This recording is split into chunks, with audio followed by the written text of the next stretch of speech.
In this video, we're going to talk about WCB. We're going to get some perspective that will be useful for disability management and for the safety side and managing costs. Let's get started right now.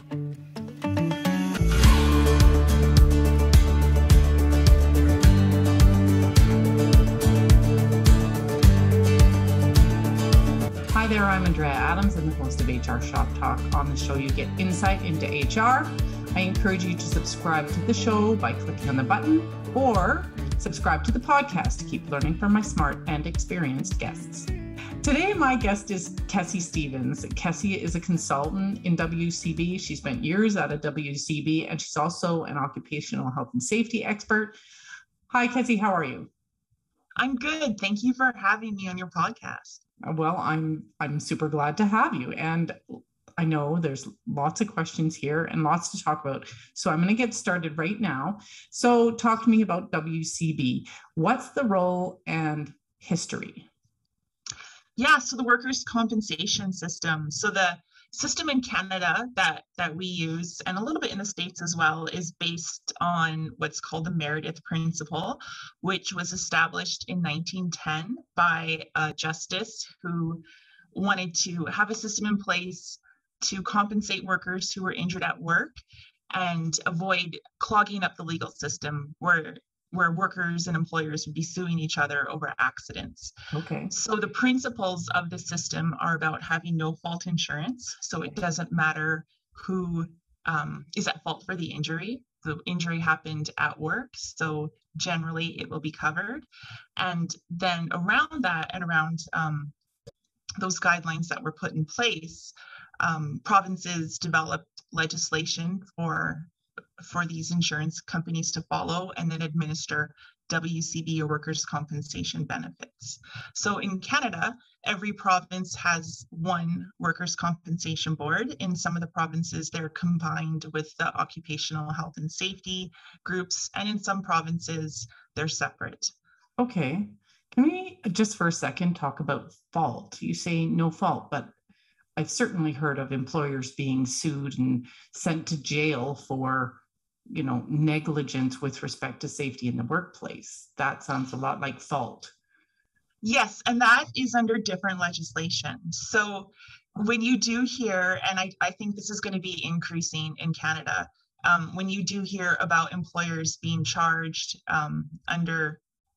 because of an accident, it's going to be under usually under the Occupational Health and Safety Act for that province. Yeah.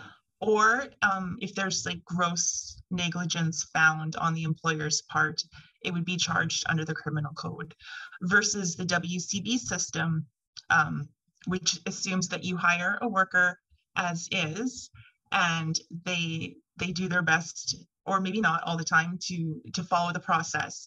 Then in that case, the worker isn't suing the employer like you've hurt my back, and like you might see with a vehicle accident, and I'm going to sue you for this kind of thing. You can't really do it that way with workers' compensation. But in terms of safety legislation, this is actually a really good question, negligent employers can be have charges pressed against them or fines pressed against them, and now workers can as well too. I'm thinking of an example where a worker was operating equipment and it led to the death of one of his coworkers, and that worker was charged a certain dollar amount under the OH&S Act. So businesses pay WCB premiums, right? So yeah, what do those premiums pay for?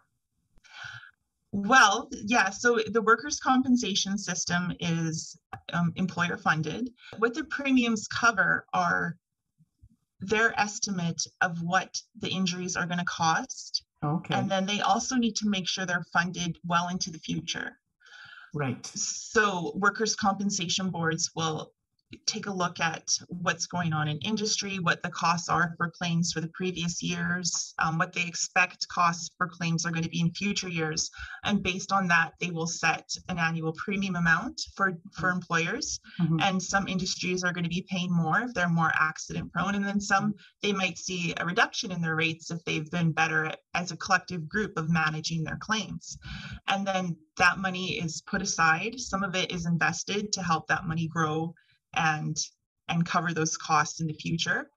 So it covers things like the workers' compensation if there's a loss of compensation, and their medical related to that claim for as long as that disability lasts.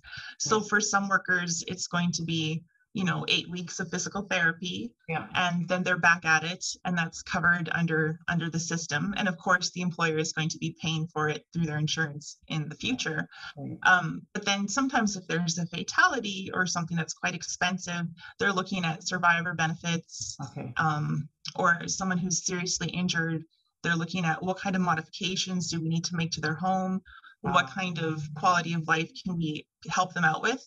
And then if the person can do work, what's it going to cost to retrain them to get them back up to their pre-accident earnings? So I'm going to ask a question. It may be more applicable to Canada because of our health system. But if someone is injured at work and it's serious and they spend a bunch of time in ICU and then they need surgery and then they need a whole bunch of rehab, does the health system, like Canada's regular health system, help pay for it, or does WCB and the employer cover that entire expense? The WCB is responsible as first payer to cover all of those medical costs. So what a lot of boards will do, they'll either estimate we're going to have this many knee surgeries this year based on past projections, and they're going to buy surgeon spots in advance and plan for that. And then when it comes to when you go to the doctor's office, they'll ask, or you'll see a sign up there that says, is this work related? Let us know, because they will then invoice the workers' compensation board and they'll get paid back directly from the workers' compensation boards. So that is something that is ultimately funded by employers. So that would make WCB premiums very expensive. They try to keep them low, right? Depending on the province. So boards will have a push for things like managing your claims well, and ensuring modified work is in place. They also have initiative with safety, the safety side of things, where if you have a really good safety program, that is to them an indicator that they're going to have lower claims costs, or they hope so. So then they will reimburse a percentage of premiums to that employer. And then if you're an employer who's performing well in your industry, you'll also be paying less than your peers. So you'll be at a discount. Whereas if you're an employer who's having more accidents than everybody else, you're going to be at a surcharge, and that's how they're going to get you, and they're going to collect that money. They're also going to collect those costs, depending on the size of your company, through insurance premiums over a period of 3 years. Or 3 collected years, just like with your auto insurance. Okay. So can you talk about the consistency first across provinces in WCB, and maybe draw a comparison to our neighbors down south? Okay. I guess the big similar thing across Canada is every province and territory has their own board, whereas in the United States, from what I've seen, it's much more litigious. So it's a bit different that way. And then also in the States, multiple insurance companies exist within each state that you can choose who you want to purchase your workers' comp insurance through. And then another thing in Canada is most provinces have agreements with each other. If somebody is injured in another province, or somebody from where they live, or the company is based in one province but the injury happens in another, they can decide with the worker which province they're going to claim their benefits through. Another thing in the States is their practitioners or their case managers that we call here need to be licensed for their state. And as far as I know, no province in Canada or no jurisdiction in Canada has that requirement. So a lot of them do training in-house, or you have experience in another area in insurance and you just apply there, or you apply straight out of high school and they train you in-house, versus in the States where they have to have their own certification and show some sort of competency that way. I guess one question is the level of coverage provided to employees similar across provinces or quite different? I can't remember the lowest across Canada right now, but I know in Alberta, it's 90%, and then some provinces are around 70%. So that's 70% of what you were making before you were injured.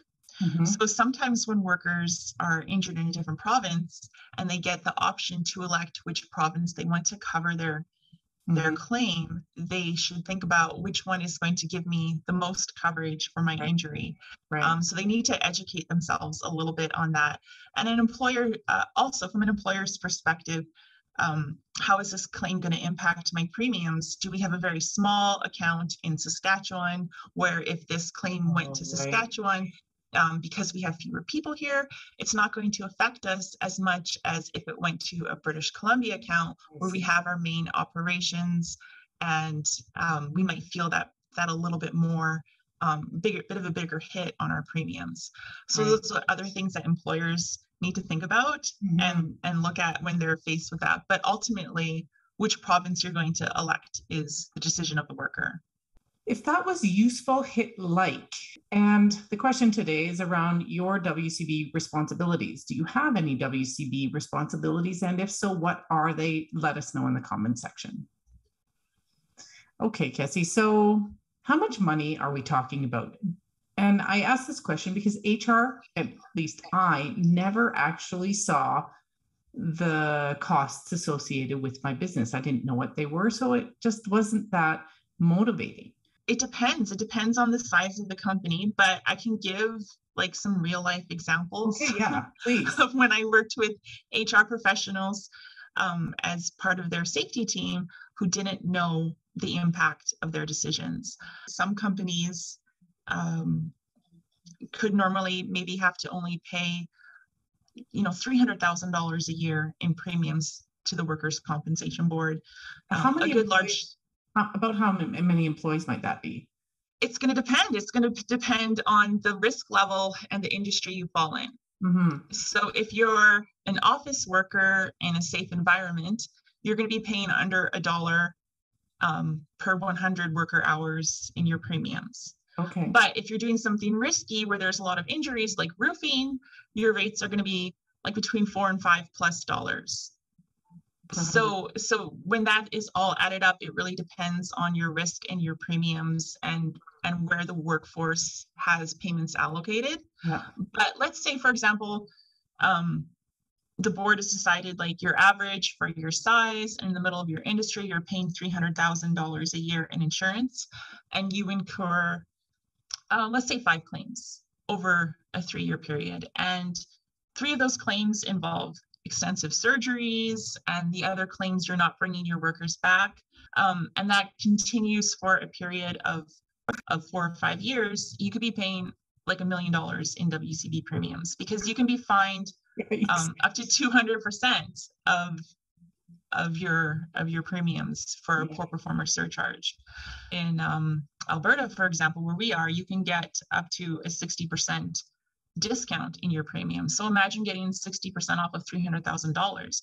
What can you do for your department with those kinds of extra resources versus being in the middle, which you might budget as a baseline, your accounting department might look at, and then having that huge surcharge.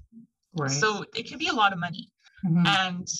And it's always important to manage those claims and keep those costs as low as possible so that you don't find yourself in those positions. And then also it just speaks well to your company's culture and your ability to bid on future work and stay strong in your business. Okay, so you talked about cost there for a second. So give me a couple options of things employers can do to manage their costs.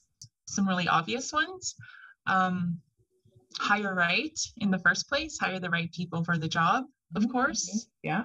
I'll also have a good training program up front so that your workers, especially your young workers, where you see so many injuries, know what's expected of them, and they know they have a good support system through the onboarding process. Mm-hmm. And also have a good disability management program in place and let your workers know up front that that is something that you provide, but also something that you expect them to participate in. Mm-hmm. So if you're hurt at work on a Friday, you're not going to not show up on a Tuesday after a long weekend and then we call you to see where you are, and you say, oh, I got hurt on Friday, you're going to let them know right away on that Friday. That's your expectation as our employee. And also letting workers know if they are hurt up front, what benefits are available to them, and what you're going to do as an employer to support them. Mm-hmm.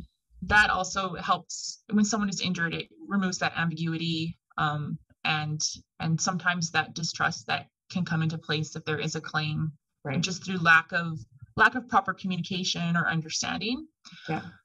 I think also letting your workers know and having a good modified or alternate work program for your workforce. I guess the other thing with that too is if it's a union environment, making sure that your union is aware of what your modified work program looks like and you have their buy-in into the process. Other ways that they can save costs are making sure if there's any delay with treatment providers that you're helping if they need help with booking appointments or finding the closest authorized provider to their home, things like that. If a worker needs transportation or accommodations because of their injury, pay for it yourself. Don't let those costs go to your claim file because they're unnecessary. And you can certainly do that for your workers and get them set up versus letting someone else do that for them and then charging you.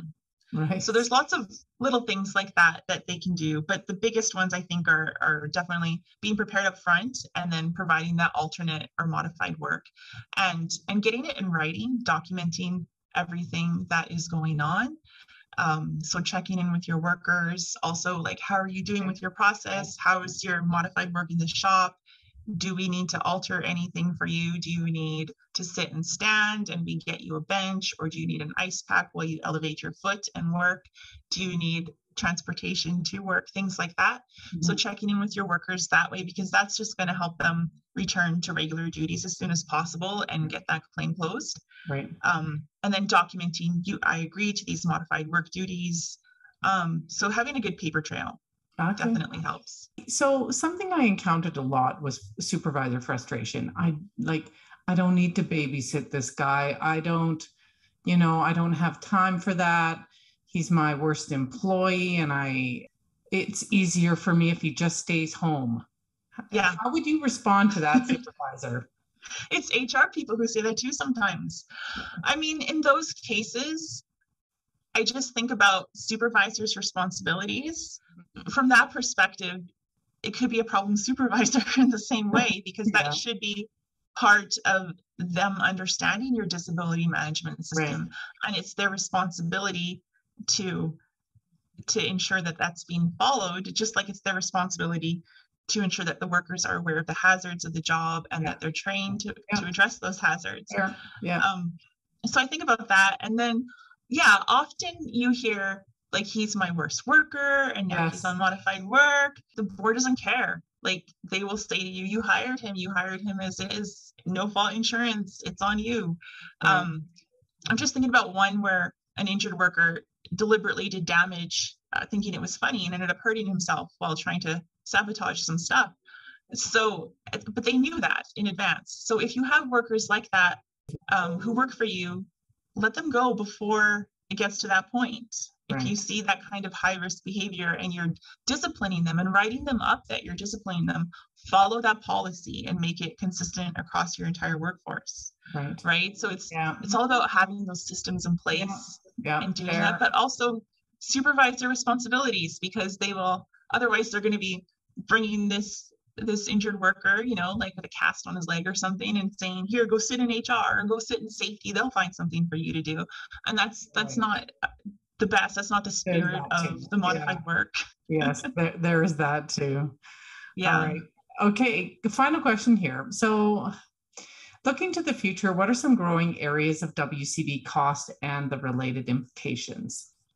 There's been a huge rise in claims around bullying at work and violence and harassment across Canada. That's something that's going to be going up in terms of claims.